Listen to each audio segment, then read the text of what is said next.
Assalamualaikum warahmatullahi wabarakatuh. Hai Lur, balik lagi bersama aku, Asmi Harel. Untuk cerita kali ini, aku akan membahas kasus penghilangan nyawa seorang diva cantik dalam negeri yang sangat bertalenta, yaitu Alda Risma. Kasus ini menarik perhatian publik karena selain si korban ini adalah seorang artis terkenal, kematiannya juga dirasa sangat misterius. Sehingga saat itu serasa semua stasiun TV dalam negeri menyoroti kasus tewasnya Alda ini. Seperti apa kronologis sebenarnya dari kematian seorang Alda Risma? Dan siapa dalang dibaliknya? Gak pakai lama, langsung saja mari kita bahas.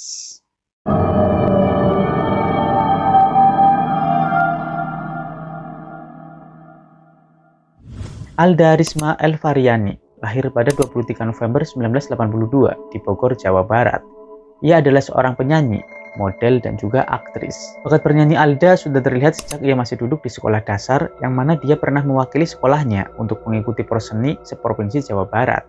Bahkan Alda saat itu keluar menjadi juara satu dalam acara tersebut. Sejak itulah Alda pun mulai dikenal sebagai gadis cilik berbakat. Pada saat SMA, popularitas Alda semakin meningkat. Namanya semakin dikenal setelah ia berkolaborasi dengan boyband asal Inggris Code Red melalui lagu We Can Make It yang terdapat dalam album Scarlet. Setelah lulus dari SMA, Alda yang saat itu berusia 15 tahun memulai solo karirnya pada bulan Juni 1998. Kondisi Indonesia yang saat itu sedang mengalami krisis moneter. Single debut Alda yang berjudul Aku Tak Biasa justru sukses meledak di pasaran yang membuat namanya semakin dikenal luas oleh publik.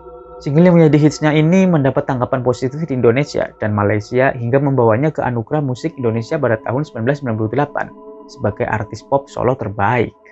Nah, pada tahun 2001 karirnya merambah nih, yaitu ke seni peran.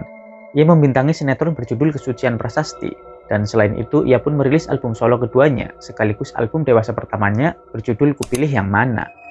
Namun sayangnya album kedua Alda ini gagal di pasaran karena tidak mendapatkan respon positif dari publik. Dunia asmara Alda juga penuh kontroversi di mata publik. Alda dikabarkan pernah menjalin asmara dengan produsen Blackboard yang merupakan produsernya sendiri, yaitu Iwan Sastrawijaya. Namun sayangnya hubungannya ini tidak berjalan lancar. Meski dikabarkan mereka sempat bertunangan, tapi kisah cinta mereka kandas tidak sampai ke pelaminan. Menurut isu yang berkembang sih, penyebab keretakan hubungannya dengan Iwan karena adanya orang ketiga yang bernama Ferry Surya Prakasa. Nah, disinilah mulai muncul sosok Ferry.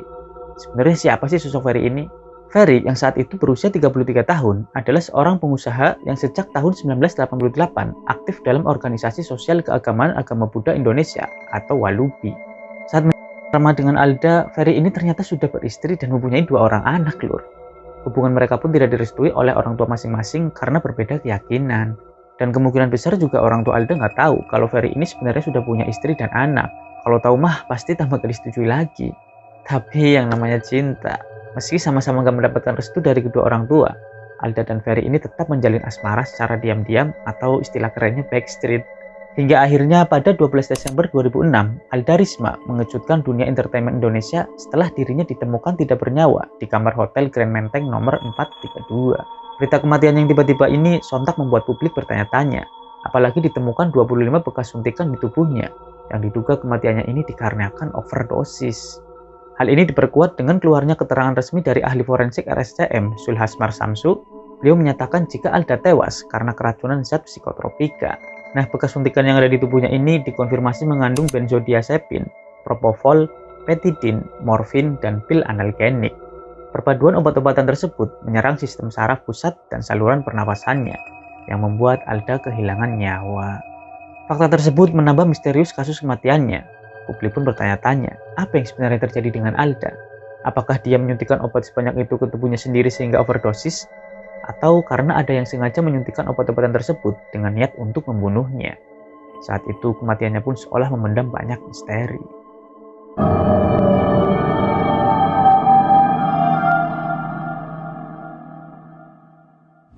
Tim identifikasi kepolisian yang tahu akan informasi kematian Alda segera mendatangi RSCM untuk melakukan pemotretan jasad Alda dan mengambil sidik jarinya. Saat itu polisi sempat memastikan juga kondisi Alda yang penuh dengan bekas suntikan. Namun tidak ditemukannya tanda-tanda bekas penganiayaan seperti hantaman benda tumpul atau tanda kekerasan yang lainnya. Lalu setelah itu polisi pun melakukan penyelidikan ke TKP, yaitu di kamar hotel Grand Menteng nomor 432. Dan di TKP polisi menemukan 3 bekas jarum suntik di tempat sampah, botol infus, 11 botol minuman keras, alat kontrasepsi, serta puluhan obat penenang. Polisi juga menemukan bercak darah di ranjang dan juga bercak sperma di handuk hotel. Nah, di sini polisi juga mendapatkan info dari pihak resepsionis hotel jika yang memesan kamar 432 ini adalah seorang pria yang mengaku sebagai kekasihnya Alda, yaitu Ferry Surya Prakasa. Dengan berbekal informasi tersebut, polisi pun segera memburu Ferry yang diduga kuat menjadi dalang kematian Alda Risma. Tapi setelah 2 hari melakukan pengintaian di rumah Ferry, polisi hanya mendapati jika rumah tersebut kosong atau sudah ditinggalkan oleh pemiliknya. Dari keterangan seorang satpam rumah Ferry, didapat informasi jika Ferry ini sudah terbang ke Singapura. Untuk melacak keberadaan Ferry, pihak kepolisian Indonesia pun menghubungi pihak kepolisian Singapura. Mereka bekerja sama untuk menangkap Ferry ini. Hingga akhirnya setelah buron selama 16 hari di Singapura, pada 28 Desember 2006, Ferry tiba di Jakarta seorang diri dan langsung digelandang ke Polda Metro Jaya untuk dimintai keterangan perihal kematian Alda Risma. Di markas besar Polda Metro Jaya, Ferry pun menceritakan kronologi kejadian versinya. Oke, sekarang kita masuk ke kronologi kematian seorang Alda Risma. Check it out.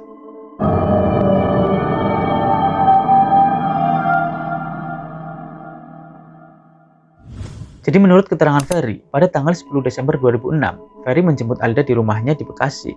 Mereka berdua menuju ke Hotel Grand Menteng di Matraman, Jakarta Timur. Sebelum nyampe ke hotel, mereka sempat berhenti nih di sebuah toko obat bernama Era Baru di Pasar Pramuka yang lokasinya nggak jauh dari Hotel Grand Menteng. Saat itu hanya Ferry yang masuk ke toko, sementara Alda menunggu di mobil. Ferry membeli banyak sekali obat-obatan, yaitu sekitar 29 botol. Obat-obat ini tuh kayak obat tidur, obat penenang, dan juga vitamin. Selain itu, dia juga membeli infus, tisu alkohol, serta alat-alat suntik. Nah, yang anehnya, Ferry ini juga meminta kepada pelayan toko untuk dicarikan seorang suster yang bisa memasang dan menginjeksi obat ke dalam infusnya. Dan kebetulan ada nih seorang suster berinisial M. Lalu suster M ini pun ikut masuk ke dalam mobil bersama Ferry dan Alda. Sampainya di hotel sore hari sekitar pukul 16.00, Ferry, Alda, dan suster M check-in di kamar nomor 432 di lantai 4 dan langsung mulai menyuntikkan cairan infus yang sudah tercampur dengan obat tidur ke tubuh Alda. Esok harinya pada tanggal 11 Desember 2006, Ferry kembali memesan obat-obatan via telepon di toko yang sama, yaitu toko Era Baru. Dan tak lama 2 pria datang mengantar pesanan Ferry. Ferry saat itu juga meminta 2 pria ini untuk memegangi tubuh Alda, sementara itu Ferry menyuntikkan obat-obatan ke tubuh Alda supaya Alda tetap tertidur. Keesokan harinya lagi, pada tanggal 12 Desember 2006, lagi-lagi Ferry memesan obat-obatan ke toko yang sama, dan yang mengantar juga 2 pria yang sebelumnya lagi. Ferry pun terus menginjeksi obat-obatan tersebut ke tubuh Alda lewat tangan dan kakinya. Jadi di saat itu Alda sudah lemas tidak berdaya. Cara ya, tubuh Alda diinjeksi obat-obatan selama 3 hari berturut-turut.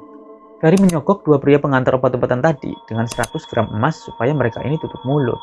Nah, di hari yang sama pada pukul 9.35, 2 pria tersebut pergi meninggalkan kamar 432 dan Ferry baru menghubungi pihak hotel sekitar pukul 18.00. Ferry saat itu meminta dipanggilkan taksi untuk membawa Alda Risma ke Rumah Sakit Mitra Internasional. Nah, saat perjalanan menuju rumah sakit, Ferry pun sempat menelpon orang tua Alda dan bilang bahwa Alda sedang dibawa ke rumah sakit. Sesampainya di rumah sakit, kondisi tubuh Alda sudah dingin. Mulutnya mengeluarkan busa bercampur darah dan jantungnya sudah tidak berdetak. Alda pun dikonfirmasi meninggal dunia. Setelah itu, jenazah Alda dibawa ke RSCM untuk diidentifikasi penyebab kematiannya. Sementara Ferry kembali ke hotel dengan alasan untuk membayar biaya kamar hotel. Namun meski diduga kuat Ferry ini adalah pelaku utama dari kematian Alda, tapi Ferry tetap kekeh merasa tidak membunuh Alda. Dia mengaku jika Alda sendiri yang meminta untuk diinjeksi obat-obatan tersebut. Tapi meski begitu, singkat cerita pada 9 Agustus 2007, Ferry divonis 15 tahun penjara oleh Pengadilan Negeri Jakarta Timur. Ia dijerat dengan pasal 340 KUHP tentang pembunuhan berencana. Namun pada 2 Februari 2011, Mahkamah Agung mengabulkan permohonan pemotongan masa penjara Ferry dari 15 tahun menjadi 8 tahun.